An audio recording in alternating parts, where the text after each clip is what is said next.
Des démonstrations du théorème de Pythagore, il en existe plusieurs centaines.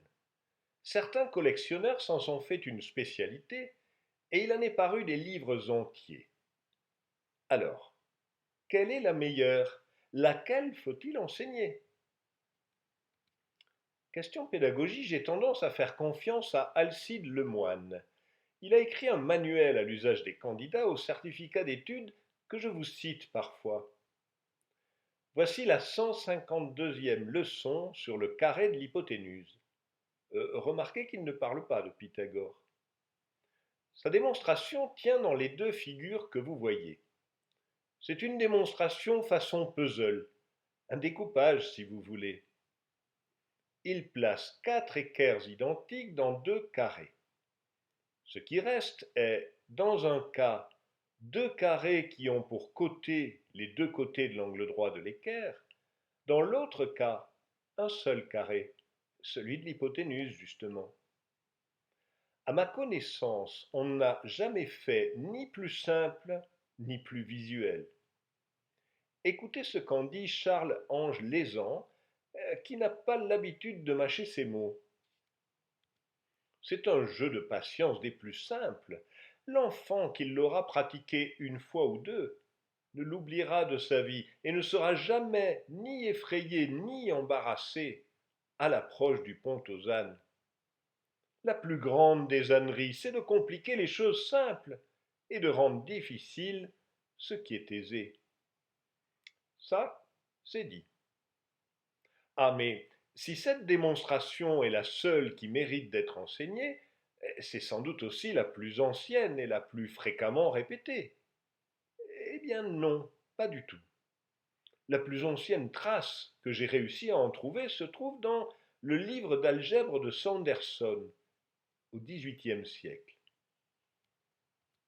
Nicholas Sanderson est ce mathématicien anglais de Cambridge rendu aveugle par la variole à l'âge de 1 an. Il est d'autant plus remarquable qu'il ait réussi à imaginer la démonstration la plus visuelle. En réalité, la figure que vous voyez ici illustre à la fois deux démonstrations, celle préconisée par Lemoine et Lézan et une autre, beaucoup plus ancienne et un peu moins visuelle, ou bien plus algébrique. Le Jubi Swanjing, dans lequel figure cette illustration, est une compilation de textes sur l'astronomie dont certains datent peut-être de bien avant notre ère, de sorte qu'il est impossible de savoir si les Chinois connaissaient le théorème de Pythagore avant les Grecs.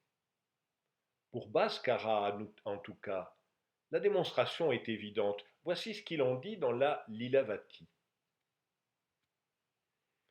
Le produit des deux côtés de l'angle droit, multiplié par 2, augmenté du carré de leur différence, devrait être égal à la somme de leurs carrés.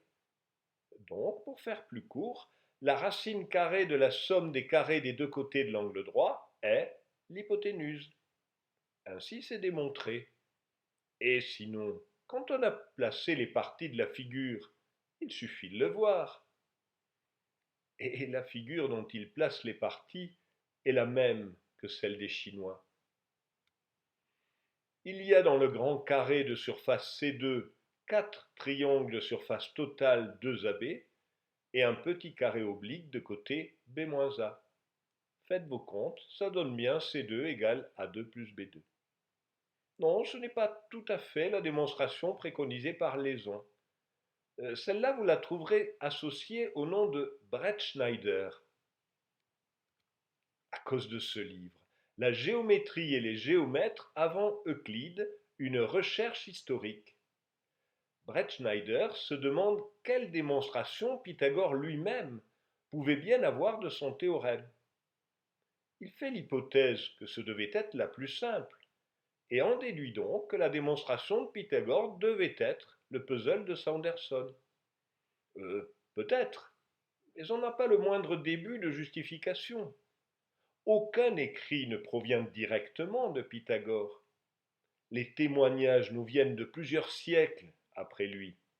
On ne sait même pas si Pythagore voyait le résultat géométrique comme une propriété des triangles rectangles quelconques, ou bien uniquement comme une propriété arithmétique de certains triplets d'entiers. Il est possible que pour Pythagore, la géométrie se soit limitée à des tableaux discrets. Par exemple, un nombre carré est une collection de jetons que l'on peut disposer en carré. Pythagore devait savoir que le passage d'un nombre carré au suivant se fait par une équerre, ou gnomone, comme vous le voyez sur la figure. Quand ce gnomone est lui-même un nombre carré, comme 9 ici, on obtient un triplet pythagoricien particulier. Et rien ne permet d'affirmer que Pythagore voyait ces nombres carrés comme construits à partir des côtés d'un triangle rectangle. Cela ne prouve pas que l'hypothèse de Bretschneider soit fausse, ni invraisemblable d'ailleurs. Les visualisations par découpage et réarrangement de surface façon puzzle ont accompagné la géométrie depuis ses débuts, plus d'un millénaire avant Pythagore. Les spécialistes ont pu démontrer que le tout début de l'algèbre dans l'ancienne Mésopotamie, vers 1800 avant Jésus-Christ, consistait en des découpages de figures géométriques. Pour vous faire une idée, la figure que vous voyez illustre l'identité remarquable a plus b carré égale a2 plus 2ab plus b2. Évidemment, les Mésopotamiens ne l'écrivaient pas avec des lettres. Ils voyaient simplement qu'en bordant deux carrés, le bleu et le rouge, de deux rectangles verts identiques, judicieusement placés, on obtenait un nouveau carré. Pour arriver à la démonstration de Lemoine, il ne manquait que de tracer des diagonales aux deux rectangles. C'était tout à fait à leur portée, mais rien ne prouve qu'il l'ait fait. Seules des représentations de carrés formés sur les diagonales d'autres carrés nous sont parvenues, comme sur cette tablette. Elles datent probablement du temps d'Hammurabi. On sait d'autre part que les Mésopotamiens disposaient d'une excellente approximation de racine de 2. Il est donc raisonnable de penser qu'ils voyaient que quand deux carrés sont emboîtés comme sur cette tablette, le plus grand est le double du plus petit. Cela peut être pris comme une démonstration du théorème de Pythagore pour le cas particulier d'un triangle rectangle isocèle. Mais rien n'indique que les Babyloniens l'aient perçu ainsi, ni même qu'ils aient eu une notion de démonstration similaire à la nôtre. On peut en dire autant des Indiens. Les Shulba Sutras sont un ensemble de textes visant à codifier la fabrication des autels sacrificiels pour des cérémonies religieuses. On y trouve nombre d'indications géométriques. Dès les premiers versets de chaque texte apparaissent deux affirmations. La première dit que la diagonale d'un carré engendre le double de son aire. C'est le cas particulier du triangle isocèle. L'autre dit que l'aire engendré par la longueur et la largeur d'un rectangle ensemble égale l'aire engendrée par la diagonale. Ça, c'est l'énoncé du cas général. Mais comme pour les Mésopotamiens, rien n'indique que les religieux hindous aient eu l'idée de démontrer ce qui apparaissait comme une vérité religieuse. Pourtant, leur manière de fabriquer les autels en comptant les briques indique clairement qu'ils savaient découper une figure géométrique pour en fabriquer une autre de même aire. Le plus ancien raisonnement qui ait été conservé sur le cas particulier du triangle rectangle isocèle est dû à Platon, qu'il attribue à Socrate. Il se trouve dans le Ménon, un dialogue où Socrate et Ménon débattent de l'acquisition des vertus. Pour vérifier si la connaissance est un attribut acquis ou une réminiscence, Socrate fait venir un esclave à qui il propose de découvrir un carré dont la surface est double d'un carré donné. Il commence par un carré de 2 unités de côté, c'est celui qui apparaît en gras. Il a pour surface 4. Il l'agrandit alors. Le carré cherché ne peut pas avoir pour côté 3, car sa surface serait 9, ni 4, dont la surface serait 16, 4 fois la surface initiale. Par contre, quand Socrate trace les diagonales, l'esclave doit se rendre à l'évidence. Le carré oblique a bien pour surface 8, soit 2 fois la surface du carré initial. Et comme l'esclave a toujours acquiescé à ce qu'on voulait lui faire dire, Socrate en conclut que, je cite, celui qui ignore a en lui-même sur ce qu'il ignore des opinions vraies. La science qu'a l'esclave, il faut qu'il l'ait acquise autrefois ou qu'il l'ait toujours eue. Contrairement à l'esclave de Ménon, vous n'êtes pas obligé de suivre les conclusions de Socrate. Vous ne serez pas surpris d'apprendre que Édouard Lucas propose pour l'enseignement la même démonstration que son ami Lézan. Parmi la multitude des démonstrations que l'on a données du carré de l'hypoténuse, nous croyons devoir reproduire la suivante, qui appartient au genre casse-tête. Soit, mais d'où lui vient ce nom de chaise de la mariée qu'il donne en titre? L'a-t-il toujours connu dans une vie antérieure, comme l'esclave de Ménon? Certes, il y a bien une raison pour associer le théorème de Pythagore, ou plutôt le triplet pythagoricien 3, 4, 5, au nombre nuptial de Platon. Ça, je vous l'ai déjà raconté. Cela expliquerait la mariée. Mais d'où viendrait la chaise? Certains invoquent cette illustration du début du XXe siècle, dont je n'ai pas réussi à retrouver l'origine. On y voit un poilu de la guerre de 14 portant sur son dos, en plus de son barda, une jeune femme assise. Sur la figure, des lignes sont tracées, un triangle rectangle, les 3 carrés formés sur les 3 côtés, la hauteur du triangle issu de l'angle droit prolongé sur le carré du bas. Et ça, c'est la fameuse figure du moulin à vent qui accompagne la démonstration d'Euclide. Parce que c'est bien Euclide qui a donné dans les éléments la première démonstration rigoureuse du théorème de Pythagore. Son énoncé est le suivant. Dans les triangles rectangles, le carré du côté opposé à l'angle droit est égal au carré des côtés qui comprennent l'angle droit. Et la démonstration est basée sur la figure du moulin à vent. Elle vise à prouver que la hauteur issue de l'angle droit partage le carré de l'hypoténuse en 2 rectangles, dont chacun est égal à un des 2 carrés formés sur les côtés de l'angle droit. Oh, le raisonnement n'est pas du tout intuitif. Il passe par une chaîne de triangles intermédiaires de surfaces égales. Je vous laisse le plaisir de le lire et surtout de suivre la démonstration dans le texte d'Euclide. Vous ne serez pas les premiers à la trouver indigeste et à lui préférer la démonstration des Chinois ou celle de Lemoine.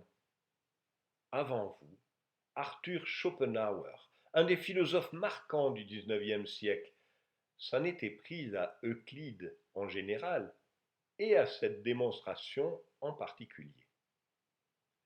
Il parle du sentiment de malaise qu'on éprouve après avoir assisté, dit-il, à des tours d'escamotage, auxquels, en effet, la plupart des démonstrations d'Euclide ressemblent étonnamment. Et concernant la démonstration du théorème de Pythagore, on tire des lignes, on ne sait pour quelle raison, on s'aperçoit plus tard que c'étaient des nœuds coulants qui se serrent à l'improviste pour surprendre le consentement du curieux qui cherchait à s'instruire. À nos yeux, la méthode d'Euclide n'est qu'une brillante absurdité. La démonstration boiteuse et même captieuse d'Euclide nous abandonne au pourquoi, tandis que la simple figure déjà connue que nous reproduisons nous fait entrer du premier coup et bien plus profondément que la démonstration au cœur même de la question. Elle nous amène à une plus intime conviction de la nécessité de cette propriété et de sa liaison avec l'essence même de triangle rectangle. Et la figure dont Schopenhauer parle est celle du ménon pour le triangle isocèle. Et dans ce cas, comme dans d'autres, il se prononce sans ambiguïté comme Lézan, Lemoine et Lucas pour une démonstration visuelle. Pourtant, c'est bien la démonstration d'Euclide qui a été répétée aux apprentis mathématiciens pendant des siècles. La voici dans le cours mathématique de Pierre Erigone. C'est la première tentative de formalisation d'un raisonnement symbolique. Une grande innovation sur la forme, mais le fond de la démonstration, vous le voyez sur la figure, reste le même. Autre innovation pédagogique, les éléments d'Euclide en couleur. Byrne remplace les lettres par des petits dessins, mais il reste strictement fidèle au texte d'Euclide. Est-ce à dire que personne depuis Euclide n'a cherché d'autres démonstrations? Non, bien sûr. L'explosion des démonstrations différentes date de la seconde moitié du XIXe, quand l'enseignement par les éléments d'Euclide a commencé à être sérieusement contesté. Mais avant cela, nombre de traducteurs et commentateurs d'Euclide s'étaient posé la question des alternatives à sa démonstration. Voici quelques-unes des figures que propose Al-Toussi dans sa version écrite en 1248. L'édition que vous voyez date de 1594. Cette démonstration-ci, vous la trouverez attribuée un peu partout à Léonard de Vinci. En fait, il n'y en a aucune trace dans les cahiers de Léonard. Par contre, on y trouve de nombreuses figures géométriques qui prouvent qu'il avait soigneusement étudié Euclide. Il était sans doute inspiré par son ami Luca Pacioli, qui avait lui-même publié une traduction des éléments d'Euclide en 1509. Voici la figure du moulin à vent de la propre main de Léonard, et sur le feuillet précédent, il a rédigé la démonstration d'Euclide. Il y aurait même eu un président américain pour proposer une démonstration, James Garfield. C'était en 1876, 5 ans avant qu'il ne devienne président et qu'il soit assassiné quelques mois plus tard. Voici l'article. Au cours d'une entrevue personnelle avec James Garfield, membre du Congrès de l'Ohio, il nous a fourni la démonstration suivante du pont aux ânes. Il était tombé dessus durant des amusements et discussions mathématiques avec d'autres membres du Congrès. Nous n'avons pas souvenir de l'avoir déjà vue auparavant, et elle nous apparaît comme propre à unir les membres des deux chambres, sans distinction de parti. Oh, personnellement, je me joins de bon cœur au concert de louanges. Je me permettrai tout de même d'observer deux détails tout à fait mineurs. Le premier est que la figure montrée est celle de Lézan, Lucas, Anderson, simplement coupée en deux. Le second est que l'article est paru dans le numéro 14 de l'année 1876, daté du 1er avril. Je suis sûr qu'en cherchant un peu, on devrait trouver une démonstration dont la figure est en forme de poisson.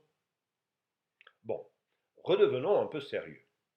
La question est, pourquoi Euclide donne-t-il une démonstration aussi compliquée de ce résultat?